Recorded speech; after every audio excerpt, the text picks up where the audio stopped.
Okay, I hope everyone can see my screen. Yeah, we Okay, can see your screen and we can see your slide, the okay, top slide.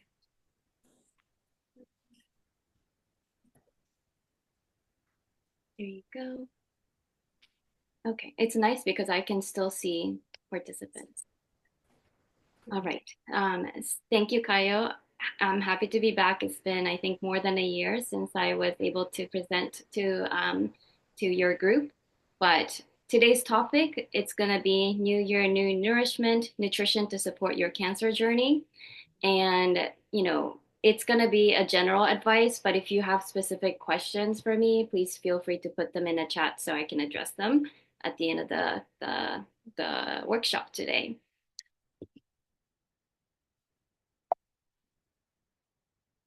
Here you go. So yesterday was Lunar New Year, as you may know, and this year is the year of the snake. So I found this uh, quote that I thought was appropriate to share. So the year of the snake in 2025 is all about intuition, wisdom, and transformation. Snakes are known for their calm, thoughtful nature, and this year will bring that same energy, encouraging us to look inward and plan thoughtfully. It's a time to let go of old habits or patterns, much like a snake shedding its skin, making room for renewal and growth. So let's talk about, as we go through this workshop, I want you to be thinking about, if you have any nutrition related goals, health related goals, and, how this workshop might be able to support you. And if I don't get to address anything, again, in particular that you're thinking about asking or wanting to know about, please let me know in the chat. And if I don't get to it by the end of today's, hour, then I will get back to you through email. Okay, overview of today's workshop. We're going to talk about cancer fighting eating pattern. We're going to talk about specifically some of the cancer nutrition myth versus what's evidence-based. And in the second part, we're going to talk about nutrition tips to manage potential side effects that you might be experiencing. And you may be a caregiver, so maybe for your family member or loved ones.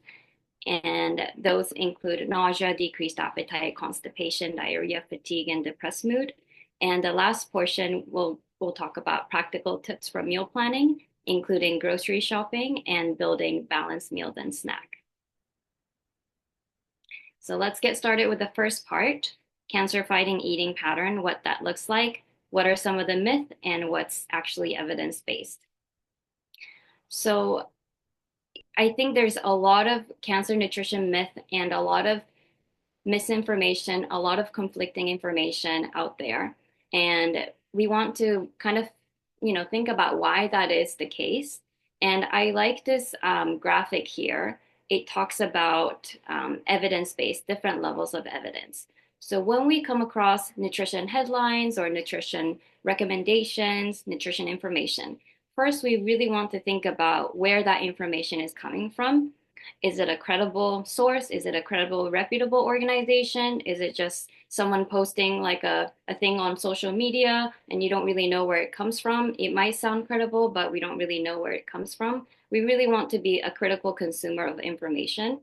And after we know that it comes from a credible source, let's think about the level of evidence. And that's where this graphic comes into play.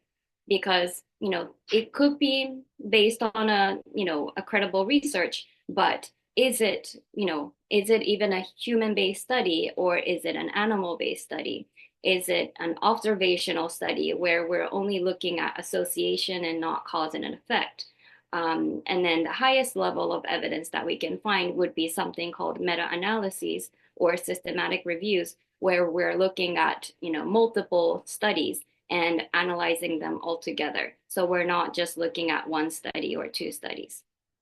And clinical significance is also something to think about, because even if some nutrition related study showed that something is statistically significant, it might not have a clinical relevance. It might not, implementing that nutrition advice might not make a clinical difference for you, for example.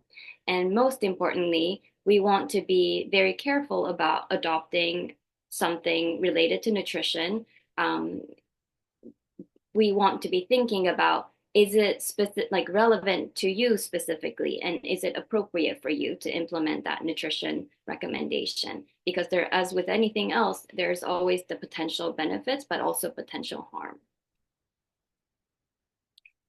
I want to just get started out by saying, based on current evidence, these are some of the foods that you do not need to eliminate from your diet. And of course, there are, maybe specific personalized reason why you choose not to consume some of these things, or maybe a medical reason. But generally speaking, research currently does not show that you need to eliminate these foods from your diet. And that includes dairy, meat, sugar, soy, fruits, and other starches, things like breads, rice, pasta, potatoes, etc. And I will go into detail with some of these items later on. So on the other hand, so what does the evidence base say about, what's good for cancer risk reduction or after a cancer diagnosis? And decades of research shows consistently that a plant-rich whole food diet that looks like, something very colorful, lots of fiber, lean protein, low in saturated fat or animal fat, and low in added sugars, that type of eating pattern seems to be very helpful in terms of cancer risk reduction and even reducing the risk of recurrence. And examples, there are multiple ways to go about this. There's no just one diet. So it could look like a Mediterranean diet. It could look like a flexitarian, where it's mostly vegetarian with some animal products included, pescatarian diet, and vegetarian or vegan. We just want to make sure that whatever diet you choose to follow or eating pattern you choose, we want to make sure it's providing enough calories, enough protein for you. We're not, eliminating or omitting some nutrients that your body needs. And if possible, wider the variety, the better, for your health, specifically your gut microbiome. And the reason why this plant-rich whole food eating pattern seems to be helpful to reduce the cancer risk, is that our body has different mechanisms to fight cancer initiation and progression. So on the left side, this chart shows you that our body naturally has different mechanisms, things like repairing the DNA or detoxifying carcinogens, or regulating hormone signals like estrogen, or suppressing inflammation. And all of these things are supported by different nutrients in whole foods and plant foods, which are shown on the right side. So you will see different vitamins, things like selenium, lycopene, omega-3 fatty acids, soy isoflavones. So these are nutrients that are naturally found in food, and supplements don't seem to have the same effects. If anything, some supplements are actually shown to increase the risk of cancer risk. So we want to be consuming these things from whole foods to get the synergistic, safe, positive effects. Now we're going to shift gears a little bit, because I get asked often, when I meet with patients, just tell me, what should I eat? What should I avoid? So I'm just going to mention a few things with evidence base that we should be avoiding or minimizing. Number one is alcohol. You may have heard from the US Surgeon General recently, about a document that was released, asking for stricter labeling and things like that to make the consumers aware of the risk of alcohol in terms of cancer risk. So there on the left side, I have this graphic poster about different ways that alcohol can cause cancer.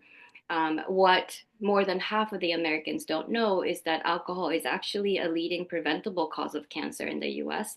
It's actually number three, asking after smoking and overweight or obesity.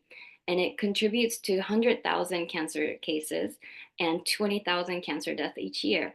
And that's an incredible number to think that this could have been prevented if, people knew more about the risk of alcohol.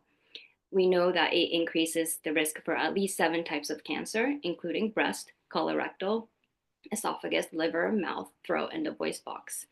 We can talk about it more in detail later if you have questions about it, but if possible, avoid drinking alcoholic beverages. If you choose to, just save it for a special occasion and in small amounts, meaning maybe 1 or 2 drinks at most per day, 2 for men, 1 for women. Other things to avoid, just based on what we know, processed meat is recommended to be avoided completely, and red meat in moderation. So processed meat includes things like bacon, sausages, ham, spam, deli meats, etc. And the reason is because compounds in those processed meat, from the processing of smoking, curing, salting, using things like nitrite and nitrate, are shown to produce carcinogenic or cancer causing compounds. And research shows that for every 50 grams of these processed meats eaten daily can increase the risk of colorectal cancer by 16%. So avoid them altogether if possible. If you love them, just save it for special occasions. When it comes to whole or unprocessed red meat, things like beef, lamb, and pork, the current evidence shows that consuming too much of it, meaning more than 18 ounces cooked per week, shows that it can increase your risk of colorectal cancer. And some of the compounds that seems to be contributing might be something like heme iron in red meat.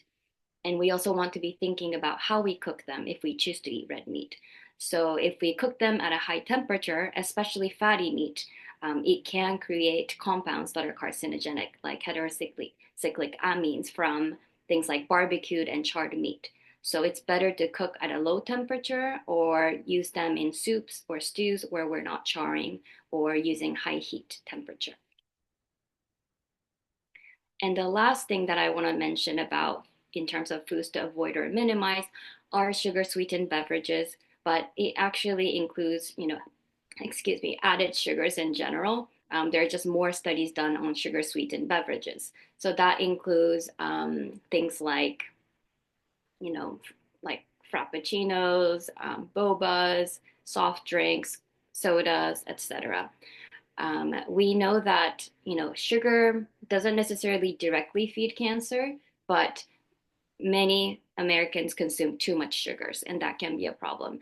So studies show that average U.S. adult consumes about 17 teaspoons of sugar per day, but the top 1/3 of US adults who consume a lot of sugar, they actually contain about 31 teaspoons of sugar per day.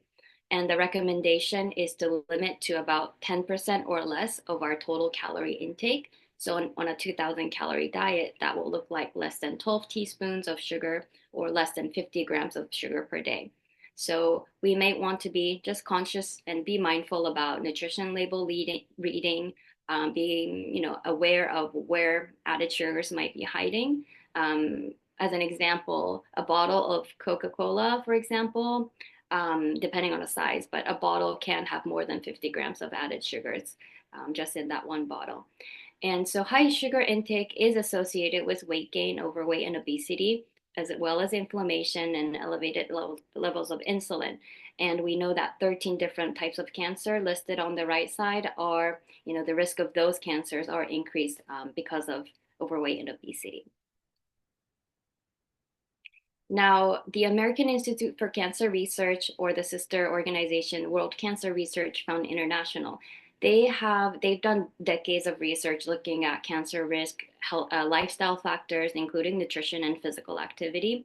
They have these 10 cancer prevention recommendations listed on the left. So we want to take a holistic approach where we're not just thinking about nutrition, but how can we maintain a healthy weight? How can we be physically active? How can we, things like how can we limit our intake of fast food and ultra processed food that are high in sugar, salt, and fat. We already talked about red meat, processed meat, sweetened beverages, alcohol. Again, specifically recommend not to really rely on supplements for cancer risk reduction.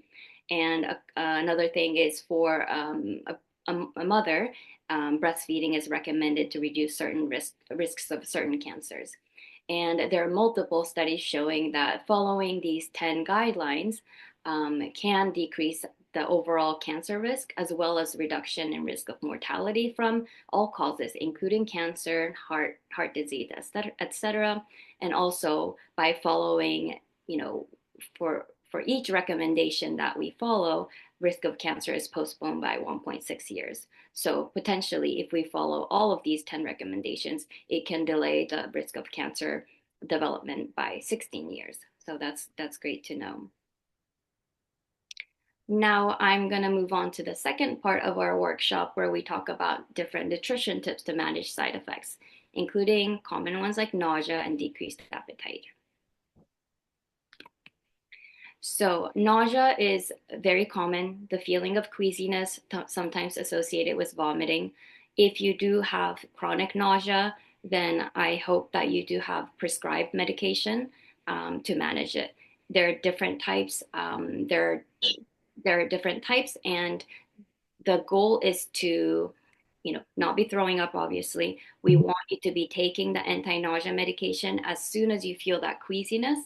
If you tend to feel nausea in the morning, then just take the anti-nausea first thing in the morning, give it about 30 minutes or so that you can eat your breakfast comfortably.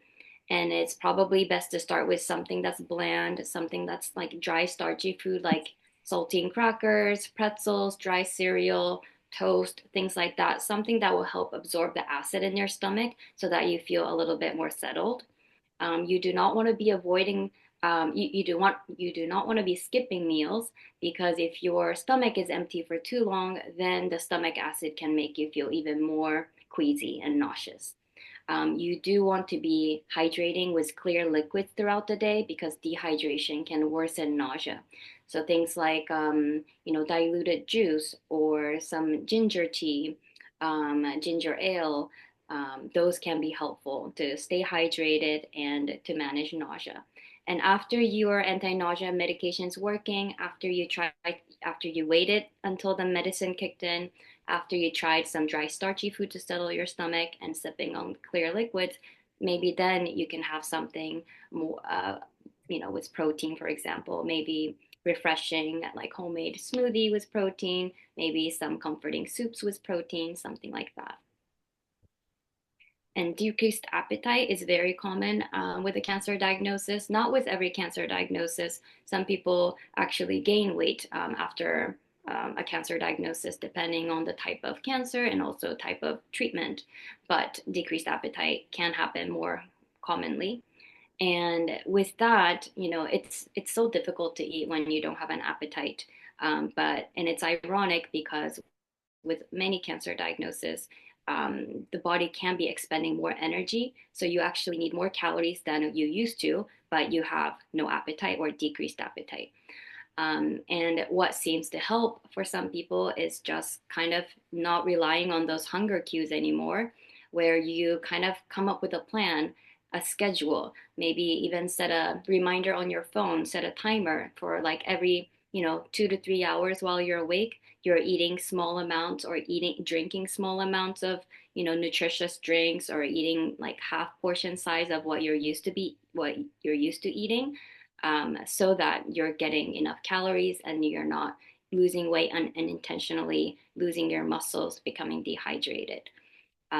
So that's, having that plan can be very helpful, and alternating liquids and solids can be helpful. Eating soon after you wake up, so within an hour of waking up, to take advantage of that window of opportunity can be helpful. Having convenient food options, having, if you have a support system like family or loved ones, having them help you with grocery shopping, or even using services like meal deliveries, that can be helpful because when you don't have an appetite, you don't know what you want to eat. So at least if you're presented with easy options and you're supposed to eat, just like you have to take certain medications even though you don't want to, it becomes, not pleasurable when you don't have an appetite, but we want to be able to find things that are tolerable so you can get enough calories, enough protein, enough hydration in.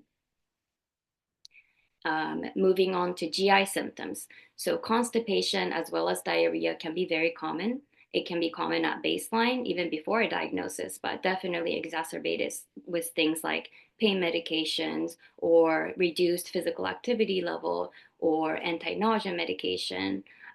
So hydration is really, number one, not just the amount that you drink, but also we want to be thinking about, have you tried a warmer beverage or something with caffeine if you can tolerate it, something with fiber like prune juice. All those things, in addition to the amount of fluids that you're drinking, the temperature, the laxative effect of caffeine, those things can be helpful. So you might want to try different, maybe hot teas or broth. Some people even heat up prune juice to make it like a warm prune juice. Those things might be helpful for you. And things like insoluble fiber. So that's the type of fiber that we find on the like edible skin and seeds of fruits and vegetables, things like whole grains and legumes. Those fiber that we cannot digest, it helps us to poop. So if you can increase the amount of insoluble fiber while increasing the hydration, that can help us with constipation. And if able, increasing the amount of gentle movement that you do, whether it's walking or yoga, stretches, even massaging around the abdomen area, that can help with constipation. And as needed, you might need something like a stool softener or laxatives or even something stronger. So speak with your oncologist or your nursing team member to help you manage that. And for diarrhea, that can be, debilitating. Some people are afraid to eat. They are afraid to, go out because they're not close to the bathroom. It can be a serious concern. We want to be sticking to a bland diet with diarrhea. We don't want anything spicy, like fried food. We don't want too much of that insoluble fiber we talked about. We want to stick to bland foods like the white starches, white rice, white bread, white pasta, and the opposite type of fiber, which is called soluble fiber. Those types of fiber found in things like bananas, applesauce, or even peeled apples, the inside of it, those help to form the stool. So try to, avoid the skin and seeds, which is the insoluble fiber. Stick to those bland foods rich in soluble fiber. And also with diarrhea, we want to make sure you're well hydrated because we're with every episode of diarrhea, we lose water and electrolytes. So for every episode of diarrhea, we want to be replenishing with 1 cup or 8 ounces of electrolyte fluids. It can be coconut water, Pedialyte, sports drink, etc. And again, if it's not managed adequately with these nutrition strategies, you might need something like medication, antidiarrheal medication to help you. So speak with your provider as needed. Now, fatigue can be very common as well, and it can be a chronic issue. Kind of going back to the decreased appetite, we want to make it as easy as possible for you to get the nutrition that you need. So choose convenience as much as possible. Grab and go items, maybe meal deliveries, quick meals that you put together. Sometimes it doesn't even have to be a meal. It can be kind of like a tapas style or a picnic style where you're kind of choosing different components of foods that you need to feel better and feel stronger. Um, you also want to avoid skipping meals because if you skip meals, you don't have the fuel to nourish you, so you're going to feel more tired. You want to be eating at least every 4 to 5 hours, so about 3 times a day at minimum. And hydration is also important because if you're dehydrated, you're going to feel more tired. And movement to maintain your muscle mass is really important.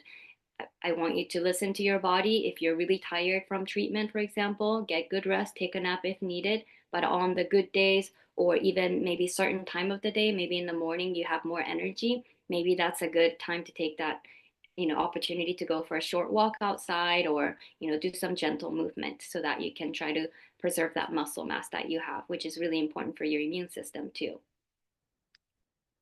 Now, depressed mood can also be very common. Anxiety and depression are very prevalent even without a diagnosis, but more so after a diagnosis.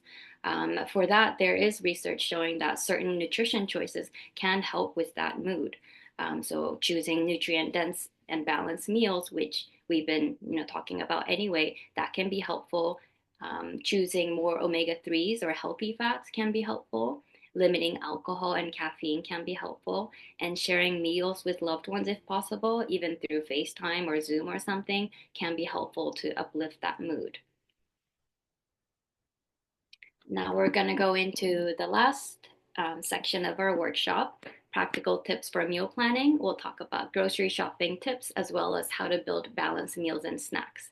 So, before we start grocery shopping, we want to definitely take an inventory of what we have in the fridge, freezer, pantry, throw out anything that's old and you're not going to eat and see what we want to prioritize eating. And if you're going to try a new recipe, definitely take a look at the ingredient list to see what you need so that you can have them on hand. That way you're more likely to try those recipes. We're gonna go section by section. I was imagining different parts of the supermarket to see, how we can shop to have those nutritious foods on hand for meal prepping later on. So, starting with the produce, we know that colorful fruits and vegetables are so helpful for us in terms of cancer fighting nutrients, vitamins, minerals, antioxidants, all of that. We want to be eating colorful fruits and vegetables on a regular basis.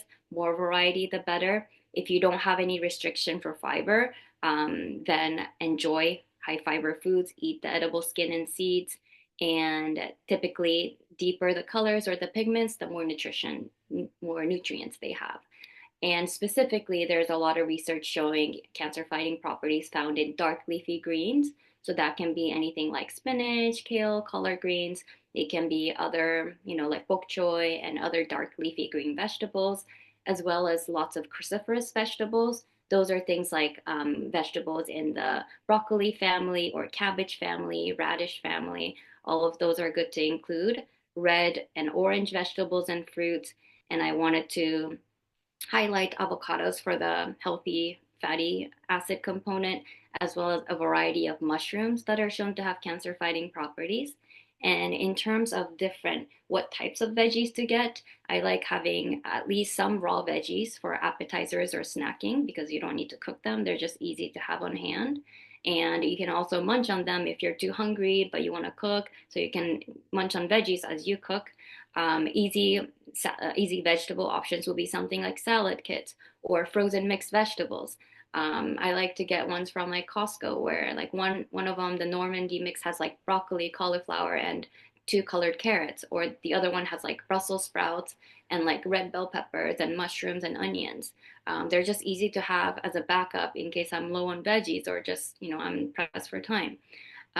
Frozen fruits are also good to have on hand to make smoothies or whatever else you might want to make. And dried fruits with no added sugars is also another good thing to have on hand.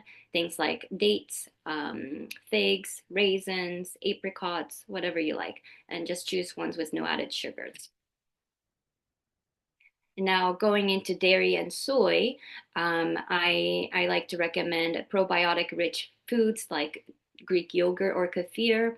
And if there's no concern for weight loss, try to choose non-fat or a low-fat version. But if you're trying to gain weight, then it's fine to choose the full-fat one. That can be beneficial for you. Other things like cottage cheese is a good high protein option, and other cheeses like string cheese, shredded cheese, sliced cheese. If you drink milk, milk can be a good source of, not just protein, but calcium, vitamin D. You can choose lactose free milk, of course. Or if you want to get the boost of extra protein, there's something like Fairlife protein milk that's lactose free and also has 50% more protein than a regular milk. And if you do like whole soy foods, things like tofu, edamame, natto, which is fermented soybeans, tempeh, and soy milk, that's another great source of protein as well. And if you do not like soy, there's also Ripple pea protein milk. That can be a good non-dairy alternative that's also high in protein. For the seafood and poultry, we want to focus on omega-3 rich fish that's low in mercury. So things like salmon or salmon patties in the frozen section, mackerel, anchovies, herring. You can also get something, like canned sardines, salmon, tuna. Those are very easy, convenient items to have on hand. And other seafood, they can be fresh or frozen, like shrimp, squid, mussels, clams, things like that. Chicken, ground turkey, and eggs are also good protein options. Whole grains, there's so many different kinds. I just listed some. Oats, quinoa, different types of rice, Ezekiel bread, high fiber pastas, I recently discovered Ezekiel tortillas or a wrap, which is pretty tasty. 100% whole grain crackers, rice cakes, etc., are good to have on hand. And you can always batch cook these too. And if you have a rice cooker, it's so easy to make quinoa and purple rice and things like that. I like to just freeze individual portions so that I always have them. Some of the pantry staples, like different nuts and seeds, things like ground flax seed, chia seed, hemp seeds, those are excellent toppings for different items that we'll talk about in a bit. Different pulses or legume family, canned beans, chickpeas, lentils, even jarred vegetables like roasted bell peppers, artichokes, sun-dried tomatoes. They're great to add more vegetables into different dishes or even like sandwiches or wraps. For oils, I like olive oil, avocado oil. I also like the spray version of them. Different herbs and spices. And to make cooking easier, I like having different seasoning blends. So whether it's like a salmon rub or something for chicken, like Italian seasoning or something like that, just makes your life so much easier. Grab and go items, salads and wraps can be a good way to get your nutritious, nutrients in. Also healthy dips like hummus, spinach dip, guacamole salsa, bean dip, eggplant dips. Those can be nice to have on hand. I also like some of the frozen veggie patties, baked falafels, low sugar protein bars, and if you like chocolate, try to look for one that's 70% or higher in cacao for the antioxidant content.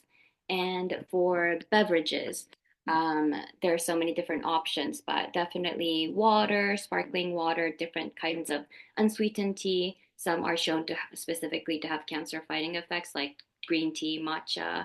Ginger tea is good for for nausea management. Turmeric, maybe with a little bit of black pepper for absorption, can be helpful. Coffee is also shown to have antioxidant effects. So with beverages, again, the key is to avoid sweetened beverages as much as possible. If you want to purchase green juices, then I do recommend a pasteurized version as much as possible, especially if you're in active treatment and especially if your blood count, your white blood count, neutrophil count is low, just to reduce the risk of food poisoning for raw juices or pressed juices. And you can, of course, make your own smoothies like protein shakes or smoothies or buy the low sugar versions for convenience. Prune juice if you're constipated. And if you need electrolyte drinks, things like coconut water, Pedialyte, bone broth, those can be helpful. And if you're trying to wean off of alcoholic beverages, there's so many non alcohol options out there now. So if you want to give those a try. And now, with those items in hand, we can think about building different meals and snacks. So, here are just a few breakfast ideas. I'm not going to go through them in details, but they look like, Greek yogurt with fruits and nuts. I like having chopped walnuts and chopped pecans on hand because they go with a lot of different things. You can do plain oatmeal, or if you don't have time in the morning, you can make overnight oats the night before. You can also microwave oatmeal, so it's really quick. Quick, you just add things together and microwave for like 2 minutes. I like to add ground flax, which I add after I microwave because it's heat sensitive. But you can add your chia seeds, coconut flakes, raisins, or other dried fruits. Very high fiber. If you need, you know, if you want your bowel pattern to be regulated. Other things that I want to highlight, things like omelet that you can make with spinach, bell peppers, and mushrooms. Lots of cancer fighting nutrients in one, and high protein as well. I like Ezekiel toast because it's high fiber, high protein, and there's no ingredient in it that I don't like. And I also like during the weekends, like high protein pancakes or waffles that I can make with almond flour. But if you also want something easier, there's the Kodiak brand, Kodiak. They have like pancake flour that you can use to make them, or they also have in the freezer section ones that you can just put in the toaster oven. So pancakes, waffles. They also make high protein oatmeal that can be helpful. Avocado toast, protein smoothies that you can make. and I add it at the end. If you do like natto or fermented soybeans, you can eat that with purple rice for extra boost of fiber. You can also have that with something like miso soup with tofu, radish, and seaweed. You get isoflavones from the tofu, you get the cruciferous vegetable from the radish, and then seaweed for extra minerals. Here are some snack options. Again, these are very simple. There's like no cooking involved. Just grab and go. Banana with nut butter, like veggies with hummus, chip like tortilla chips with dips, like nuts with dark chocolate, nuts with fruit, cottage cheese with fruit. Something very simple but nutritious. They all have protein. Most of them have fresh fruit or vegetable in it. And most of them last a long time in the fridge or pantry.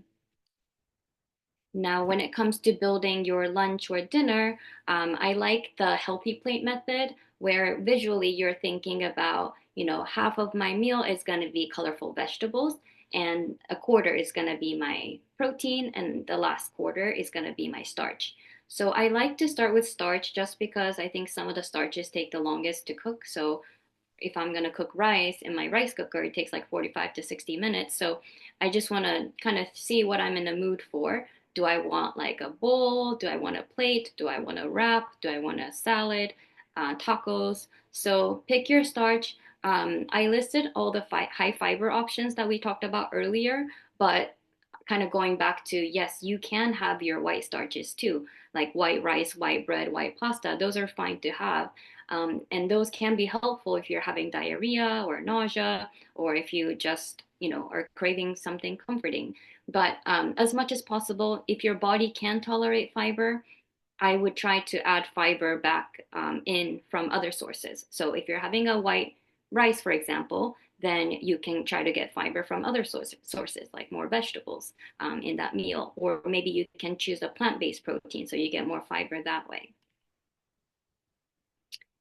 Picking your protein. So these are the protein items that we talked about earlier. Lots of good lean protein options. You get, again, isoflavones, which is a cancer fighter in your whole soy foods. You get a lot of good benefits from the bean family. You get a lot of omega-3 from like the fish listed here and other lean protein options. And then lastly, the colorful veggies. They can be raw or cooked. There are so many ways to enjoy them, different seasoning, different flavorings as you see fit. Um, and that's a way to quickly build a healthy, nutritious meal. And here are some of the key takeaways. Um, so just know that cancer fighting eating pattern can look different for different people, but what they have in common is that it has a lot of variety of plant-based whole foods, and we want to make sure again that they're adequate to meet your nutrition needs. Whether you're in survivorship phase or whether you're in active treatment, we want to make sure that they cover the basics. Are they providing enough calories, protein with every meal? Enough hydration and other micronutrients? Are you getting enough probiotics, for example, enough fiber? And rest assured that current research shows that it's actually safe to incorporate some of these things that are feared. um, Things like you can include some dairy, meat, sugar, and whole soy foods if you choose to, even after a cancer diagnosis. And there are many, many different nutrition strategies to manage some of the side effects. So try those, and then also use medications as needed so you're comfortable. And in terms of building balanced meals and snacks, planning is really key because you have to have those, the groceries. You have to have those with you so that it can be easy. So planning is key. But once you have all those key items that you enjoy, it will be easier to build those nutritious meals and snacks. Here are some resources that I wanted to share. American Institute for Cancer Research is a great organization with a lot of, like a lot of good data that are evidence-based.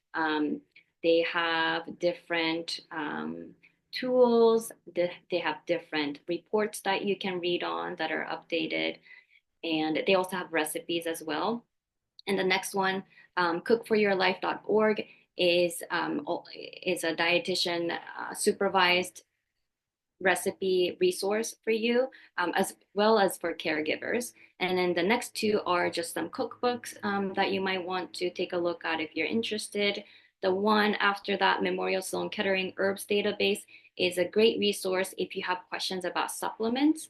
It lists supplements in terms of why it might not be a good idea to take, or what the evidence is, because sometimes you might hear, oh, this supplement is good for cancer, but is it really? Are there potential harm in taking that supplement? And then also Cedar Sinai does have a YouTube account, and my colleague has some videos uploaded that are nutrition specific for patients affected by cancer. And that is it for today. Let me know if you have any questions. Thank you so much, Saori. Very informative and very great presentation as always. So yeah, if you have any questions, please unmute your microphone and then ask your question. And we have one question in the chat box. So let me start with this question. This person is asking, what is your take on raw fish, so sushi, sashimi? And this individual says that currently on a target therapy for stage 4 lung cancer. Yeah, that's a great question. And, you can double check with your provider to see the comfort level of the oncologist, because every doctor is different. But typically, we want to be looking at your neutrophil count. So that's a type of white blood cell that you'll see in your